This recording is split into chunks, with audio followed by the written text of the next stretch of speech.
Hey y'all, it's Dr. Shamanda. Welcome back to my channel where we talk about all things mental health, personal finance, and overall strategies to live your best life. All right, y'all, so welcome back. I am continuing on this series, Basic Finances. Again, this is where I tell you guys or share with you a breakdown of a topic related to personal finance. So we've already talked about compound interest, investing, paying off debt, debt payoff strategies.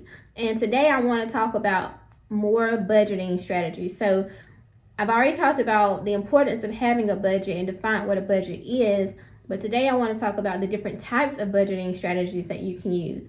Now, everyone budgets differently. There is no one correct way to do anything, because we all have different personalities, different attention styles, different flows, different systems, different ways that we get paid, right? Some people get paid once a month.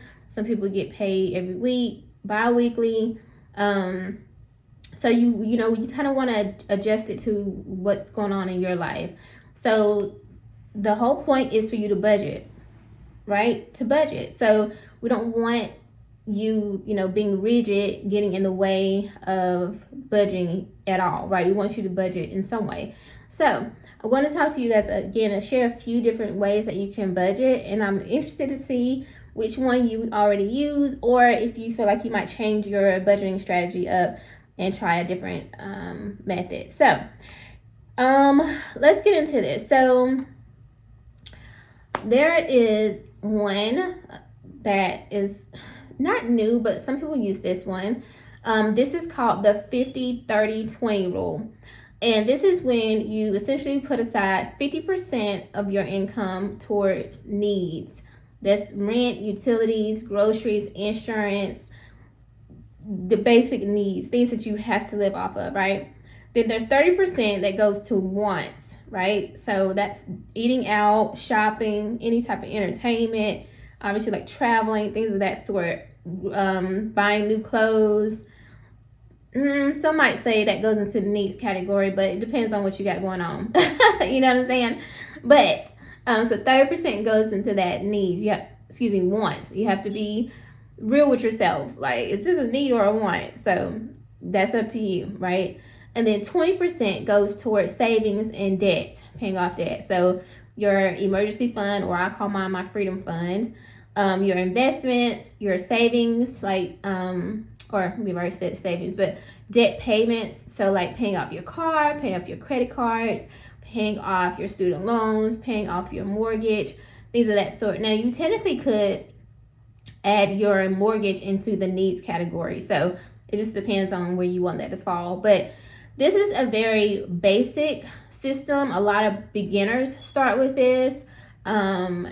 It's up to you. You just have to be able to like break those down. Like, you need to know what your income is. And then once you know what your income is, you can basically divide it up. Like, okay, half of my income is this amount. So out of this amount, I only have, out of my whole monthly pay income or whatever income, right?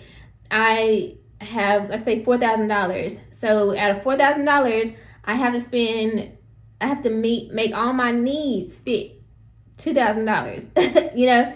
So that's kind of how you have to break it down. You're going to break it down in those percentages. So if that works for you, great. Now, for me personally, I think that would be a little too complex for me. It sounds easy, and some people will gravitate to that. It's not for me.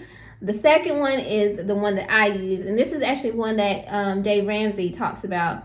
He actually has an app, and I'm not an affiliate or anything like that, but he has an app called Every Dollar, which goes very closely with this type of budgeting strategy, which is called the zero-based budget. So that means that you give every dollar a job. You make every dollar work for you. What does that mean? So you basically take your income, and I break mine down per paycheck. So I use my, hold on, right here. I use my budget book, and it allows me to track it day by day, and I can also track it weekly. But I can see, my page, like I put my page, there's lines, and then I put the paycheck amount, and every paycheck I break it down by like different expenses. and it needs to add up to whatever that paycheck is. Sometimes, like, I'll put all my expenses on that pay date for that day, right? And sometimes I have to wait to see my paycheck to see the exact dollars. So sometimes I just kind of round it off a little bit if I don't already know exactly what my bill is going to be. For example, like my electricity, for example, right? If I don't know, like, I'll put like 150. It might only be 120. Well, once I get paid or once I see my pay stub, then I have to go and figure out, okay, where am I going to put this extra $30? Because I need to give this $30 a job, right? So that type of thing, because at the end of the day, you're trying to give every dollar a job. And honestly, for me, especially someone who has multiple streams of income, and I work, I'm out here putting the time in, the grind in. Listen, I'm not doing this for nothing. Every week, every paycheck, everything, all the effort needs to go towards something, because I'm working toward time freedom, financial freedom. So it makes me happy to be able to pay those bills, because I know that, like, I didn't, like, the time that I invested on my job or teaching or filming content, whatever, right? Then it's actually buying me back my time. So I literally think of it as like, this money is giving me my freedom back if I do right by it, right? So you basically your income minus your expenses needs to be at zero by the end of that paycheck, or by the end once you do that calculation. So this is good for people who like to be in complete control, who like to be very not rigid, but just very like thorough, right? Like you're not leaving any money in your account. I've had people like reach out to me and say, hey, can I borrow X amount of money? I don't loan out money, so there's that. But it might be somebody that's close to me or something, and I'm like, I don't even have money in my account. Like, I literally don't. And so sometimes that gets me in trouble, because I have to use my credit card for like, just being honest. And if you watch my budget breakdown videos, I kind of struggle with that. I don't like using my credit card. It makes me feel guilty. But I've had to work through that, because I just pay myself back on my next paycheck, and I pay off my credit card in full. But there's been times where, like, again, if something comes up, or like, again, if I'm helping somebody or something like that, then because I genuinely give every dollar a name, I didn't budget for that. I wasn't expecting for that to happen. I'm not going to pull money out of my savings account. So things like that, or like if me and my kids run out of food for that week, I budgeted, and something happens, or we ate more that week or whatever, I don't know, and now I got to go get some more food, so I might have to use my credit card for that. But again, that is like a negative to using a zero-based budget, because sometimes it's good to leave a little cushion, you know what I'm saying, so that like things like that won't happen. But it is what it is.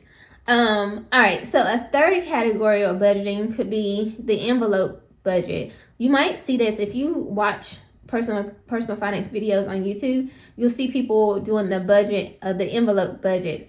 So what they do is they'll have literally envelopes, which I know these are kind of old school, whatever, right?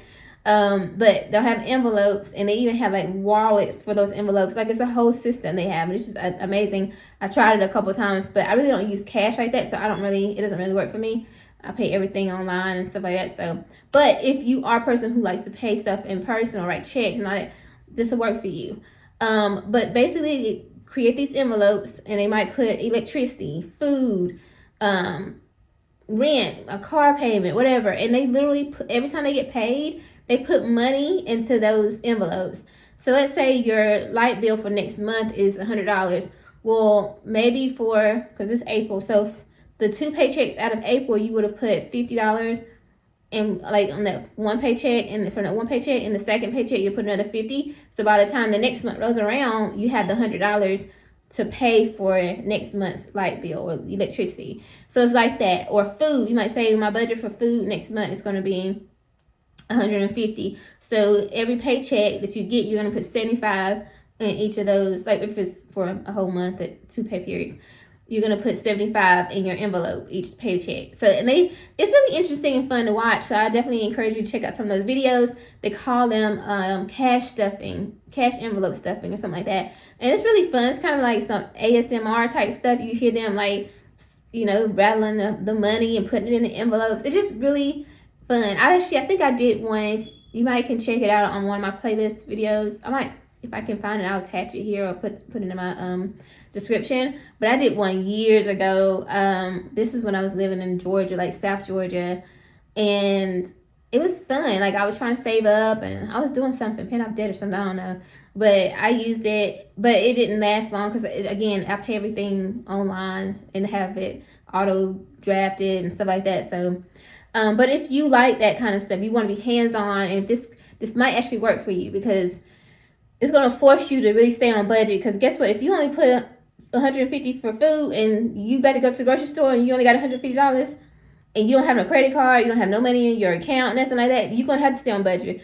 That means you probably going to have to go walk some stuff back to that aisle and be like, hold on, I can't get this and this and this. Like, we've all been there at some point, I'm sure. But it's not because you're broke, right? It's because you're trying to stay on budget and you are like on it, right?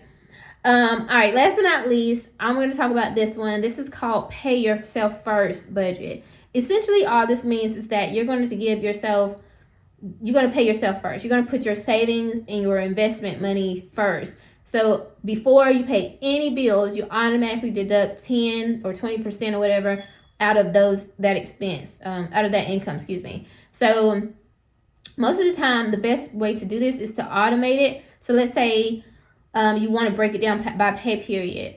You could just have it drafted out of your paychecks through your employer every month or every paycheck, and it's automatic. So you don't even see that money. It never even hits your account. It's automatically drafted out and put into your savings account or your investment account or whatever. So, but that's the whole concept of paying yourself first budget. So regardless, that's going to come off the top. And then everything that's left over, you got to pay for your needs, your wants, and whatever, right? So those are just a few different types of budgeting strategies that you can use. I'm hopeful that you can find one that really sounded like a good fit for you, because at the end of the day, it's all about just finding one and using it, because budgeting is what's going to take you from zero and struggling to like being stable and free financially. And that's what we all want. I think that we're all striving for that, because at the end of the day, having money, having the financial stability gives us our freedom and our time back. And I think that that's what a lot of us are seeking right now, right? We might think it's mental health and stuff, but like a lot of that is just like, we just want to live. You know what I'm saying? Seriously. All right, y'all. I hope that you liked this video and found value in it. If you do, please like, comment, subscribe, and even share this video with someone else. I just had someone reach out to me and say, I had a friend of mine asked me about how to pay off debt, and they were like, hey, check out Dr. Shamia's video. She does all these videos about personal finance. So definitely, if you know anybody who brings that topic up or is wanting to know more about personal finance, paying off debt, budgeting, anything like that, definitely recommend my channel. Send them a link to one of my videos. Let them check it out. I'm open to requests. If you have any video topics that you want me to talk about, or you have a question, feel free to leave it in the comment section, and I will definitely answer as best as I can. I try to break things down in very simple terms. I am not a personal finance expert or anything like that. I'm just on my own journey, and I've learned a lot on this journey. I've gone from broke to like having tens of thousands of dollars saved and invested, and a good asset at this point. So we're not gonna talk about that yet. Anyway, y'all, thank you for watching. I appreciate you being on this journey with me, and I'll see you guys next time.